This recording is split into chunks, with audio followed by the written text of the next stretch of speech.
Large cap में क्या अच्छा लग रहा है? कुछ नाम तो आपने शायद पहले ही ज़िक्र कर लिए हैं।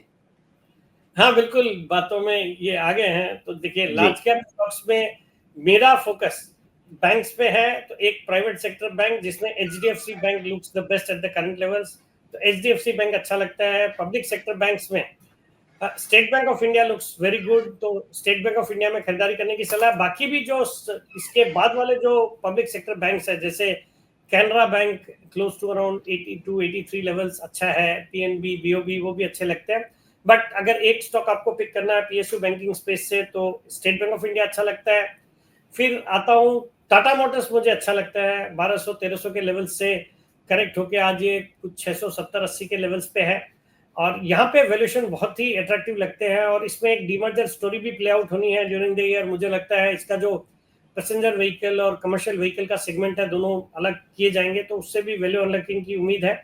और बाकी टेस्ला के आने के डर से बाजार ने एक बहुत ही ज्यादा पिटाई कर दी इस स्टॉक की, बट उनकी जो एंट्री लेवल मॉडल होएगा उसमें, और टाटास की जो गाड़ियां हैं ईवीज, उसमें काफी फर्क है। तो मुझे लगता है वो एक सेगमेंट में इतनी दिक्कतें नहीं है। बाकी वैल्यूएशन के लिहाज से जिस तरह का परफॉर्मेंस आ रहा है, मुझे लगता है ये सब जो नेगेटिव्स है दे आर प्राइस्ड इन, और यहाँ पे खरीदारी करने का मौका है टाटा मोटर्स में।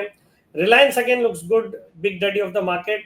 ये भी 1600 वाला स्टॉक आज 1250 के आसपास ट्रेड करता है, और इसमें भी ओवर द नेक्स्ट से 1 और 2 ईयर्स अगर आपका लॉन्ग टर्म का नजरिया है, तो ये भी कंपनी डीमर्जर के लिए बिल्कुल रेडी है। जहाँ पे हम सुन भी रहे हैं कि इनका जो ऑयल एंड गैस बिजनेस, फिर टेलीकॉम का बिजनेस, रिटेल का बिजनेस, तीनों अलग किए जा सकते हैं, डीमर्ज हो सकते हैं, वैल्यू अनलॉकिंग होगी। तो रिलायंस एट दीज लेवल्स में मुझे डाउनसाइड रिस्क बहुत ही लिमिटेड लगती है। खोने को 50-60 रुपया जो इसने रिसेंटली लोज बनाए, समझ लो 1180-90 के वो लोज बनाए तो बनाए, वो भी नहीं लगता। और बाकी upside as and when it comes, I think this stock should do well. और निफ्टी को जब मैं इतनी तेजी एक्सपेक्ट कर रहे हैं, तो this can not happen with the likes of Reliance. और फाइनली एक मेटल स्टॉक में वेदांता मुझे अच्छा लगता है। ये भी स्टॉक रेजिलेंट रहा है इस गिरावट में भी, मतलब गिरा जरूर था, बट अभी हमने बहुत ही एक strong recovery over the last few days 390 के आसपास से देखी, 450-460, आज 460 पे बंद हुआ है। बट इसमें भी जो डीमर्जर की प्रक्रिया ऑलमोस्ट पूरी हो चुकी है, जो अब 5 कंपनियों में इसको डिवाइड किया जाएगा।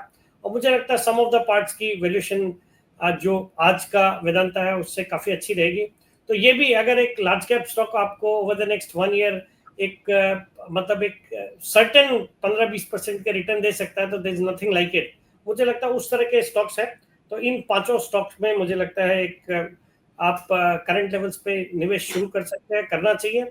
और कोई कारण से बाजार में करेक्शंस आते हैं, गिरावट आती है, तो ऐड भी किया जा सकता है, but give them some time. अगर आपका क्लियर कट 1 साल 2 साल का नजरिया है, तो इन सब स्टॉक्स में अच्छे पैसे बन सकते हैं। जी। अब यहाँ पे विकास जी, अगर इनके कुछ टारगेट्स आपके मन में हैं, अगर वैसे तो पोर्टफोलियो स्टॉक्स जब आप बनाते हैं तो उसको आप कई साल के लिए रखने की सोचते हैं, लेकिन फिर भी 1 साल के नज़रिए से किन स्तरों का ध्यान रखना चाहिए?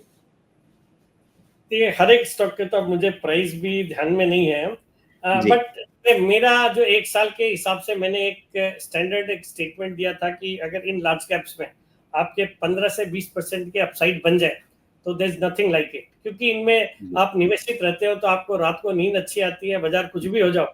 अगर आप एचडीएफसी बैंक में इन्वेस्टेड हो, स्टेट बैंक में, रिलायंस में, टाटा मोटर्स में, तो आपको नींद अच्छी आती है। तो मुझे लगता है 15-20% के अपसाइड तो डेफिनेटली आ सकते हैं ओवर द नेक्स्ट 1 ईयर।